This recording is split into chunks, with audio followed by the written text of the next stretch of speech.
Bonjour, ici CryptoAli, j'espère que vous allez bien aujourd'hui. Sans tarder, comme d'habitude, on va aller voir le prix du XRP qui se situe aujourd'hui à 62 centimes ou 69. On a regagné une petite position, deux même, mais temporairement, là, parce qu'on voit ici que c'est quand même assez impressionnant, hein, c'est rouge partout, moins 19%, 24 heures, moins 30% en 37 jours. Les marchés sont vraiment dégueulasses, comme on dit, moins 14,1% avec 1,3 trilliard. Je vous rappelle qu'avant le 19 mai, on était à 2,5 trilliards. Alors, il manque quand même pas mal de sous dans le système. Je laisse deviner par vous-même qu'est-ce que on peut voir ici, comment c'est rouge. Très, très rouge même. Tantôt, c'était encore pire que ça. Là, on vient de voir ici que une pièce du Binance USD, une pièce qui est toutes les excusez-moi, les stablecoins, Terra USD, True USD, Binance USD, puis bon, Pirate Chain, ça c'est pas rapport là, mais on voit que tout est rouge au complet. OK? Fiat Leak, rien à signaler, moins 20%. Opportunité d'achat, oui, mais seulement si vous avez les moyens. Prenez pas une carte de crédit pour acheter du XRP ce soir, là. C'est pas une bonne chose à faire. Je sais qu'il y en a qui vont se garrocher pareil sur leur carte de crédit. Je peux pas vous contrôler. C'est quand même à vous d'avoir un peu de jugeote et de voir si du XRP vous n'avez assez ou quelconque monnaie qui vous intéresse. Je pense qu'il y a quand même pas mal de choix, là. Quand on en regarde ici, il y a beaucoup de beaux choix, là. Moi, ce que j'ai mis des étoiles, c'est des monnaies que je possède, là. XDC, Phantom, Zilliqa, Holo, Telcoin, BitTorrent, EtherHashGraph, qui est Algo, Shiba Inu, Tron, VeChain, Stellar, Dogecoin, XRP, okay, c'est des monnaies que je possède. Il y en a beaucoup plus que ça qui existent. Hein? On le sait qu'il y en a au-dessus de 8000, mais apparemment, quand il va y avoir un rinçage, comme on peut dire, là, ben 85% des monnaies vont disparaître. Alors, c'est qui va rester? Les monnaies qui sont utiles, comme par exemple XRP. OK? Alors, on commence ici avec une nouvelle, en quoi que Bitcoin tombe à 32 000 alors que la troisième plus grande banque de la Chine a annoncé une interdiction de l'utilisation de la cryptographie. Eh ouais, vous avez bien lu. La troisième banque chinoise a interdit à ses clients d'interagir avec le Bitcoin et d'autres types de monnaies, ce qui a entraîné des baisses de prix massifs.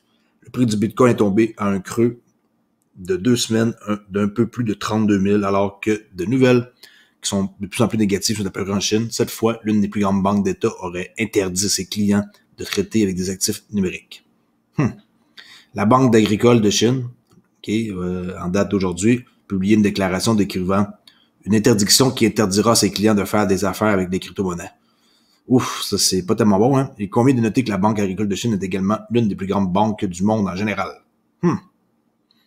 Les comptes des clients seront résiliés immédiatement si la banque découvre qu'ils ont eu des interactions avec des bitcoins et d'autres actifs crypto. Alors, qu'est-ce que vous pensez qui arrive? Les gens, ils enlèvent leur argent, là?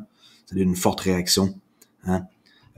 Puis aussi, je sais qu'il y a beaucoup de mineurs en Chine, on sait que c'est contrôlé à 60%, qui sont en train de déménager leur installation aux États-Unis, dont le Maryland, qui a eu beaucoup en quantité de kilogrammes, là. J'ai vu un article aujourd'hui sur Twitter qui dit que, je sais pas, c'est 3000 kilos, 30 000 kilos, 3000 kilos de matériel qui a été envoyé au Maryland pour trouver une solution qui existe apparemment avec des panneaux solaires, des choses comme ça, pour miner du Bitcoin, mais sans énergie sale, là, plus vert. Là. Alors, c'est sûr que c'est un peu spécial hein, de la Chine aux États-Unis. Pourquoi les États-Unis? Il se passe de quoi? C'est assez spécial, là, je vous dirais bien. Alors, à prendre très au sérieux parce que on sait que la Chine et le Bitcoin, c'est l'endroit où il y a le plus de mineurs. 60% de toute la Chine, du minage de Bitcoin est en Chine. Mais là, ça commence à changer. XRP pourrait ne pas être une sécurité selon le commissaire de la SEC. Esther Peace appelle à une plus grande clarté réglementaire. Elle parle beaucoup, mais là, j'espère que ça va avoir du poids. Interrogée sur le statut réglementaire du XRP lors de sa récente interview chez Bloomberg, Esther Peace de la Security and Exchange Commission des États-Unis a déclaré qu'une crypto-monnaie ne doit pas nécessairement être une sécurité si son émetteur est poursuivi par l'agence. Pierce, qui a gagné le surnom de Crypto-Mom, elle est pro-crypto, qui soutient l'industrie de la cryptographie, affirme qu'une mesure d'exécution signifie que l'actif a été vendu en tant que contrat d'investissement.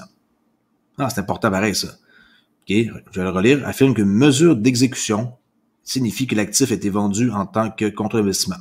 Quand nous pensons à un actif cryptographique comme étant de sécurité, nous disons qu'il est vendu dans le cadre d'un contrat d'investissement, ce qui signifie qu'il y a des promesses faites autour de la vente de cet actif. Cela ne signifie pas que l'actif lui-même doit nécessairement être un titre. Cela signifie qu'il était vendu à titre de garantie. Bon. OK? Alors, tout est dit dans ce texte-là. Relisez ça 2-3 fois, vous allez comprendre qu'est-ce que ça veut dire. C'est un peu quand même, hein, sur juste 4 lignes, des fois, c'est plus compliqué qu'on pense, là, un texte là, de même. Là. Pierce estime que la SEC doit fournir plus de clarté réglementaire avant que l'agence ne passe trop de temps sur des cas de non-fraude. Oh oh! Non-fraude égale quoi, selon vous? Ripple. OK? Je garantis qu'ils ont fait en règle leur truc. Ils sont pas en business comme ça depuis 8 ans pour rien. Et ils vont pas perdre leur nom pour avoir fait 1,3 million de ventes de jetons non enregistrés. Là, c'est faux, là. Alors, Ripple, hein, je vous garantis qu'ils vont s'en sortir avec la SEC. Même s'il arriverait quoi que ce soit, ils vont avoir un statut de quelque chose. Ils vont s'appeler quelque chose. Hein. Une monnaie numérique, un hybride token, un titre. Ça peut être un titre. On a rien à serrer, un titre ou pas. Comme ça, les institutions vont pouvoir avoir confiance et l'utiliser, là. Qu'est-ce qui retient la montée du XRP? Hein? C'est quoi, selon vous? C'est la réglementation que personne a. Et Ripple serait le premier avec le XRP. N'oubliez pas que le Bitcoin et l'Ethereum n'a aucun papier qui prouve que c'est quelque chose qui s'appelle, par exemple, une monnaie numérique. C'est juste du verbal qui a été dit de la part de Jay Clayton, Inman et un autre mec là, que je ne me rappelle pas de son nom, là. Alors, c'est juste du verbal, là, ils ont eu une autorisation. Mais il n'y a pas de papier qui prouve que Bitcoin et Ethereum sont capables d'être désignés quelque chose. La Banque de France teste le règlement de livraison de titres en monnaie numérique. La Banque de France a achevé un projet pilote de monnaie numérique de banque centrale pour les transactions sur titres en collaboration avec la crypto-banque suisse, la CEBA. La Banque centrale de France poursuit ses travaux sur le développement d'une monnaie numérique de Banque centrale européenne, une CBDC. Lundi, la banque a officiellement annoncé la réussite d'une expérience CBDC avec la grande banque de Suisse de crypto-monnaie, la CEBA. Menée en collaboration avec la CEBA, la Banque internationale du Luxembourg et le dépositaire central luxembourgeois, le LuxCSD, l'expérimentation a utilisé une CBDC pour simuler des règlements de livraison de titres cotés Target 2. Vous allez voir c'est quoi Target 2, puis tenez ça sur Google. Vous allez être surpris de voir qu'est-ce que c'est Target 2 sécurité, là, T25, un moteur européen de règlement de titres. OK? Je peux aller voir avec vous un instant. Je monte ici. Traduit, OK? Bon. T2S, Target 2, Security, c'est un moteur de règlement de titres européen qui vise à offrir un règlement centralisé de la livraison de comptes paiement dans les fonds des banques centrales sur tous les marchés européens de titres. Ça, c'est plutôt énorme. On voit ici que c'est ça qu'ils ont fait et que la CEBA a acheté des titres de la Banque internationale à Luxembourg avec un règlement post-négociation géré par le LuxCSD. D'accord? Je ne vais pas vous lire l'article complet. Retenez que la Banque de France sont en train de tester des règlements pour la livraison de titres de monnaie numérique avec des Target, qu'on appelle Target 2 sécurité. Là.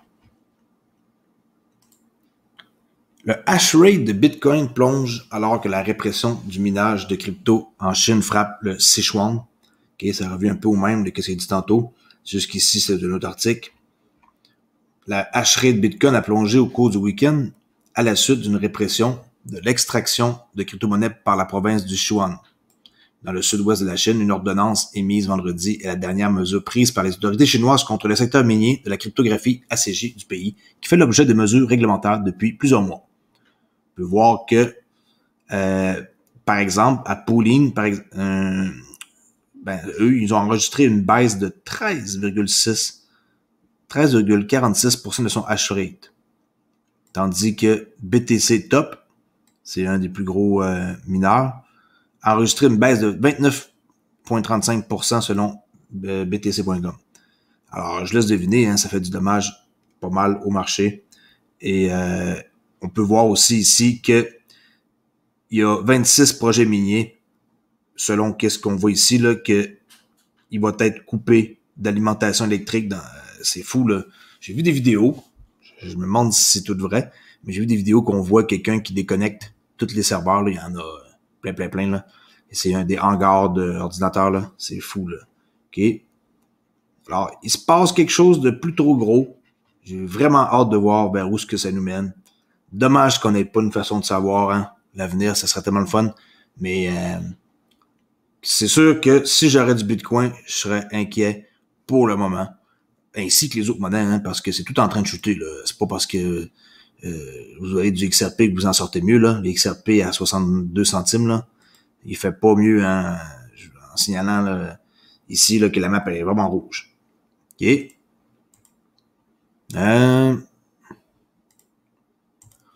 L'exécutif de la Banque centrale européenne déclare que l'euro numérique protégera l'Union européenne de la menace de d'autres cryptos.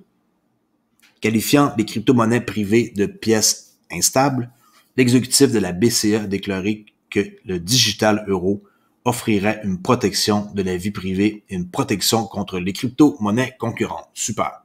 La BCE aurait testé des paiements hors ligne. Ça, c'est hot, là. Vraiment hot. Paiement hors ligne. Avec digital euro pour le transfert de petites valeurs. Paiement hors ligne, ça, c'est wow. Alors, s'adressant au Financial Times dimanche le 20 juin, Fabio Panetta, membre du conseil d'administration de la Banque centrale européenne, a admis qu'avoir un euro numérique est un must pour l'Union européenne pour lutter contre les menaces de d'autres crypto-monnaies. OK? Ça s'en vient quand? On ne le sait pas, mais ça s'en vient, ça c'est clair. Règlement d'ondulation de Ripple à venir. Un expert juridique révèle quand le procès XRP pourrait se terminer. Jeremy Hogan, que je vous suggère d'aller suivre sur YouTube, expert juridique en crypto et partisan de Ripple, fait allusion à la conclusion du procès de la société des paiements basée à San Francisco avec la SEC des États-Unis. Dans une nouvelle vidéo, Hogan dit qu'un règlement entre Ripple et la SEC est susceptible de se produire après la phase de découverte. Et la phase de découverte, elle arrive à l'automne, qui est la phase préalable au procès d'un procès ou de deux parties représentant des informations de preuves pertinentes. Là, on est en découverte, là. Hogan estime que la phase de découverte est susceptible de se terminer et donc, quand un règlement entre Ripple et la SEC pourrait être atteint, aucun règlement n'aura lieu avant la clôture de la découverte. OK, soyez patients. Cela pourrait-il se régler avant? Oui, mais il pense pas que ce soit probable. Ainsi, tout règlement est susceptible d'être au moins après la découverte et des faits. Puis bon, lui, il dit que ça devrait être début septembre et encore plus probablement pour le 16 octobre.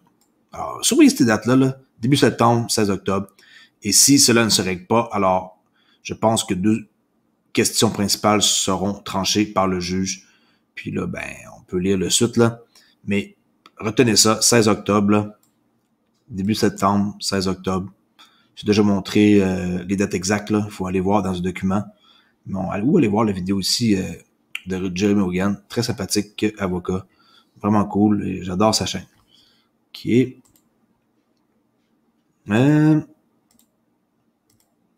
Washington, qui se réengage dans l'innovation et les crypto-monnaies dans un correctif du Congrès. Ça, c'est énorme. Là. Regardez bien ça, je l'ai peut-être mal dit. Là. C'est que, en gros, le Congrès vient de réaliser un exploit rare en faisant passer le Endless Frontier Act. Ça, là, le truc, OK, au Sénat. Ça veut dire quoi, ça? Ça veut dire que c'est un paquet qui, il appelle ça un paquet législatif audacieux qui réengage les États-Unis dans l'innovation technologique et au leadership mondial dans la course contre la domination chinoise. Et voilà. Fait que le Endless Frontier Act, ça veut dire que présentement, là, ils viennent d'allumer, là, les États-Unis, puis ils se réengagent au leadership mondial pour la course contre la domination chinoise. Ils vont, dans le fond, comme contre-attaquer, puis ils vont arriver avec une solution, sûrement, leur monnaie numérique, comme qu'ils ont dit, mais plutôt, ils vont faire quelque chose. Hein? C'est sûr et certain que si ils ont réussi à amener comme ça au Congrès, faites-vous pas d'allusion que ça devrait être quelque chose qu'il faut qu'on suive vraiment de près. Parce que le Endless Frontier Act, on peut pas arriver comme ça, puis faire passer ça comme ça, du Congrès comme ça au Sénat. Ça prend vraiment comme beaucoup de pouvoir. Puis là, ben, ils voient qu'ils sont en train de perdre la face contre la Chine. Puis, ben, ils font en sorte de passer au point suivant. OK? Il y a beaucoup d'informations compliquées à comprendre là-dedans, mais pensez juste ça. Le Endless Frontier Act, le Congrès, il vient de réaliser cet exploit-là en faisant en sorte que ça s'en va au Sénat. OK? C'est dur à expliquer. Même moi, des fois que je lis les textes, c'est pas évident. Mais retenez juste que c'est un truc important à suivre.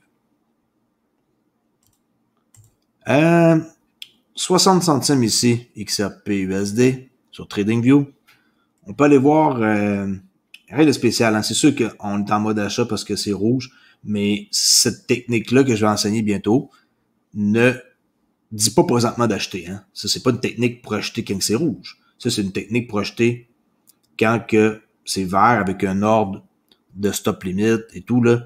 Il faut attendre que ça repasse de rouge foncé à rouge pâle et tout, là. On achète dans le momentum, là, pas dans une base comme ça. Là, c'est une technique long terme. Là, je suis en weekly. C'est une technique triple écran de trading que je vais commencer à enseigner doucement pour pas brusquer le monde parce que je sais que le trading, c'est plutôt complexe. Et moi, je vais vous animer ça de façon plutôt bébé, là, comme je pourrais dire, pour que les mondes ils comprennent des termes de base, là.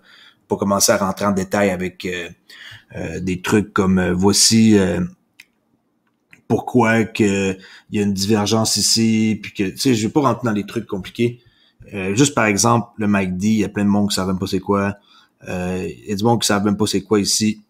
Le EFI, le Elder, excusez-moi, j'ai accroché ça. Un outil qui sert à rentrer dans en daily. On change là, de fenêtre, là, désolé, je cherche mes mots. On change et on profite de cet outil-là que j'ai modifié, là, les périodes. C'est la force index, là. J'ai fini par me souvenir, hein. Des fois, je suis pas à la mémoire, là. Elder Force Index. OK? Alors, c'est pas compliqué. Ça va servir avec daily et weekly. Et comme on peut entendre, mon bébé vient de se réveiller, là. Je vais devoir faire ça vite et mettre fin à la vidéo. Avant, je voulais vous montrer ici, n'oubliez pas, Court Listener, toutes les dates du début de la découverte des découvertes de la SEC contre Ripple le 22 décembre jusqu'à maintenant, le 15 juin. Là, il manque des dates. Ils sont en retard, on dirait, mais tout ça, c'est toutes des affaires qu'on pouvait aller voir pour savoir l'historique complète de la SEC contre Ripple. Et je voulais vous montrer Zookeeper, hein, que vous savez que j'ai. J'ai stacké maintenant. Ben là, j'ai 1100 Zoo, là, ici que j'ai stacké pour un bon bout de temps, là, 24 jours. Là. On peut les enlever, par exemple, n'importe quand, là, c'est pas barré. Et ça me donne 4.30 won par semaine. C'est mieux que rien, hein. C'est vu que le prix du Zoo est pas bon. Le prix du Zoo est à 16 cents, il est pas bon. Quand j'ai commencé cette aventure-là, il était à 1,50 là. Alors, on s'entend que c'est mieux de gagner 4 fois. Ben là, ça, c'est le Zoo, là, qui est pas bon le prix, là, mais c'est mieux de gagner 4 fois 0.30 yen. Won que pas du tout, là. Fait que j'utilise mes Zoo pour gagner des won. Je crois que c'est un bon move. Il y a 2,6 millions de Zoo qui étaient barrés ici, là. Tandis qu'ici, c'est des Zoo pour avoir des Zoo. Qu'on peut voir. Zoo pour avoir des Zoo. Ça, c'est des Zoo pour avoir du won. OK? Si je veux en ajouter, c'est plutôt simple. Il y a rien qu'à faire top, up. Et je fais, mettons, comme maximum. Mais là, j'en ai plus, là. OK, il faut l'attendre d'en accumuler d'autres. Et j'approuve. C'est très, très simple. Là. Je stake. On voit que c'est vert, là, l'encadré, là. Ça veut dire que c'est parce que j'en ai ici. Sinon, ben ça ici, je peux pas vous le montrer parce que vous allez voir mes informations personnelles. Sinon, dans l'expédition, qu'est-ce qui se passe de bon? Ça, c'est les NFT qu'on peut gagner. On lock 30 jours, on lock 15 jours ou 2 jours pour gagner un gold chest. J'en ai pas présentement de barré. Je suis en train de réfléchir. Mais vu que Flare va décoller peut-être d'ici 30 jours, si on est chanceux, ben là, je l'ai pas barré comme 6800 Zoo, là. Mais oui, je vais le faire éventuellement pour gagner un NFT, ça c'est sûr. D'accord? Sinon, on peut barrer 15 jours, c'est moins long, mais ça prend plus de Zoo, là. Puis, le market, présentement, il y a 145 NFT à vendre. On peut voir ici plein de sortes de NFT, là. Il y a du monde qui pense encore que c'est une joke, là. Qu'est-ce que je leur montre ça, là? Que, mettons, exemple du poivre, météore, de l'eau, silver, de la poudre de basilic, un sushi au saumon de Tokyo, des nuggets, en tout cas. Mais non, c'est pas des jokes. Puis oui, ça marche. Puis grâce à ça, ben mes XRP, ils servent à quelque chose. Puis j'ai réussi à gagner plus d'XRP en stackant des OUP, en l'échangeant pour un XRP. C'est juste que présentement, c'est juste pas bon parce que le prix du zoo baisse à 16 centimes. J'en ai juste moins. Mais je pensais pas qu'elle allait baisser aussi bas que ça. Alors, c'est sûr que je suis en train de vivre présentement une perte impermanente qui est assez importante, là, pour rentrer dans les détails. Mais si je suis patient et que j'attends que le marché remonte, ben mon pool, il va remonter aussi dans la perte de liquidité que je fournis, là, qui est le WON, qui est ce petit signe-là ici, c'est du WON. Et je fournis aussi du WON XRP. Je peux pas vous le montrer parce que c'est dans mes trucs personnels, là, dans la section Zoo ici, là. Alors, oui, je vis une perte permanente, c'est plate, mais si je retire pas mon argent, chose que je peux pas parce que j'ai barré 6 mois, il me reste encore 4 mois à attendre avant de retirer mes sous. J'espère que quand je vais les retirer dans 4 mois, si je les retire, que ça va être fini comme le creux qu'on est en train de vivre, là. Je pense pas que ça dure 4 mois, là. Si ça dure 4 mois, ben, j'aurais accumulé des zoos, j'aurais accumulé des jetons de gouvernance, des choses comme ça. En tout cas, je vais pas trop m'aborder là-dessus. Je pourrais faire une vidéo d'1 heure là-dessus juste sur le Zookeeper. D'ailleurs, je devrais parce que c'est quand même pareil très intéressant, là. Ils sont très, très, très avancés. On peut voir que la One Chain, qu'on est rendu avec Litecoin, puis il y a plein de monde qui comprennent pas encore qu'est-ce que ça fait. Je vais juste vous montrer la onechain.org, toutes les applications qu'on a ici dans la section ici, The Apps, avec Instant Cross, ok. Instant Cross, on peut swapper ici d'une chaîne à l'autre, là, comme un peu comme qu'est-ce que XRP va faire, là, un sidechain, XRP, Bitcoin, Dodge, USDC, Ethereum, ICP, USDT, hein? Très, très, très facile à utiliser, là, faire voyager, par exemple, du XRP from, mettons, la BSC, la Binance Smart Chain, l'envoyer sur la One Chain, bing bang. Avant, ça se faisait pas, maintenant, ça se fait. OK, si on peut faire ça. Sinon, ben, on peut aller, comme j'ai dit, dans le OneSwap. Et on peut, ça c'est un pool de liquidité que je fournis de la liquidité, là, le WAPS, jeton de gouvernance avec du Dodge. Ça rapporte quand même 194 WAPS par semaine que je change en zoo puis que je restake ici dans le pool de liquidité. Okay, c'est des revenus passifs, là, c'est très facile. Alors on peut swapper maintenant. Vous allez voir s'ils l'ont ajouté aujourd'hui ou pas. LTC, non, ils l'ont pas encore ajouté. Mais tout ce qui est disponible pour swapper. Du One XRP, du One BTC, du One Dodge, du One EOS, One Ethereum, One Link, One Maker, One OCN, Sushi, Uniswap, USDC, USDT, Vibe, ZCN, WAPS, qui est un des jetons de gouvernance sur la One Chain, et l'autre jeton de gouvernance, c'est la Zoo sur le Zookeeper, et du One WAPS ici, ça c'est ben c'est pas un jeton One WAPS, là, c'est juste qui apparaît ici pour aucune raison, là. OK, c'est OneSwap, excusez-moi, le WS. Alors, c'est très facile. C'est connecté à mon portefeuille ici que vous voyez. OK, je peux vous montrer mon portefeuille, là. OneMask. OK, en cliquant là, c'est très facile là, à voir, là. Vous voyez ici mon portefeuille OneMask. C'est comme un MetaMask. Et là, vous voyez ici qu'est-ce que j'ai, là. J'ai rien parce qu'il est vide. Parce que je suis en train de tout staker et quand j'ai assez de XRP, je les transfère vers mon portefeuille Decent pour essayer de remettre le plus possible d'XRP plus tard chez Flare Finance que je vais utiliser, ça c'est sûr, là. OK? Alors, je crois que c'est assez pour aujourd'hui. Je me suis un peu égaré là, de mon sujet. Mais avant tout, je voulais vous montrer un truc. N'oubliez pas, hein, je vous ai montré que j'utilisais un outil redoutable avec un compte réel avec de la vraie argent ici chez Oanda.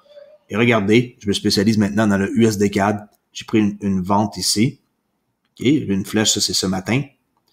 Et regardez, juste à cause de cet outil-là, je suis capable de savoir quand vendre. OK, regardez bien ça. Boum, j'ai mis une flèche ici. Et voilà. OK, c'est no joke, là. C'est pas fait d'avance là, sur mon graphique. Je savais exactement quand vendre. Ben, le prix, là, 1,2505 à peu près. Moi, j'ai vendu un 24 cuck. Pourquoi? Il y a plein de raisons. Ça, c'est en 15 minutes. Après ça, je prends ma trade ici, hein, sur pas ce compte-là, c'est un compte démo, là, mais je me sers de lui pour mon analyse. Alors après ça, j'utilise des bandes de Bollinger avec un RSI pour savoir exactement si c'est suracheté. C'est tout. Et je prends la trade et j'attends de sortir quand? Je vais vous montrer un petit truc. Très, très simple, que je peux enseigner un jour ou l'autre. Je ne montre pas tous mes trucs. J'ai travaillé longtemps à chercher. Alors, à un moment donné, il faut quand même pas tout donner ces trucs dans la vie. Là. J'en donne quand même pas mal comme ça sur ma chaîne gratuite. Là. OK.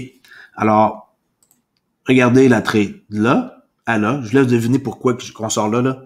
C'est plutôt simple. Vous voyez la ligne verte qui est là? Et voilà. Ma trade, je la prends, puis quand elle refranchit par le haut, la ligne des 55%, j'en ai trop dit, là. Ça, c'est un secret que j'ai découvert. Je sors de la trade. Ça, c'est une trade payante. C'est une trade de 112 pips. Si vous savez compter des pips, regardez comment ça coûte.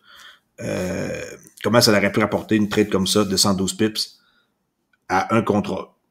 Vous allez dire, je te crois pas, Ali. C'est impossible, mais oui. Puis le robot ici aurait géré ma trade, là. Un petit robot que j'installe et qui fait la job pour moi. C'est toutes des choses que j'aimerais ça vous enseigner, mais vu que ma chaîne c'est sur la crypto, ben j'hésite un peu à bifurquer, là. Alors peut-être que j'aurais une idée pour une deuxième chaîne plus tard, là, juste par rapport au trading. Alors je laisse là-dessus, mijoter, gardez confiance, les XRP, il va pas rester toute sa vie à 62 centimes. Et soyez-en sûrs, c'est encore en train de baisser, regardez, 61,12. C'est pas parce qu'on voit ça ici qu'il faut les vendre, là. Au contraire, ceux qui vendent présentement, c'est les mains faibles. Vous devez avoir des mains de diamant, comme qu'on dit. Alors, restez fort, hein? Stay strong. Puis, on se rejase pour une prochaine vidéo. Ne vendez pas qu'est-ce qui va vous permettre plus tard d'avoir sûrement un changement de vie radical. Gardez ça sur votre clé Ledger, Paul Kobo, whatever. Pas en ligne, s'il vous plaît, les amis. Pas en ligne sur les exchanges. C'est déconseillé. On ne sait pas qu'est-ce qui peut se passer sur Binance, Coinbase, Kraken, tous les sites d'échange. On ne sait jamais. Alors, merci beaucoup pour écouter et je vous dis à la prochaine vidéo pour sûr. Ciao la gang!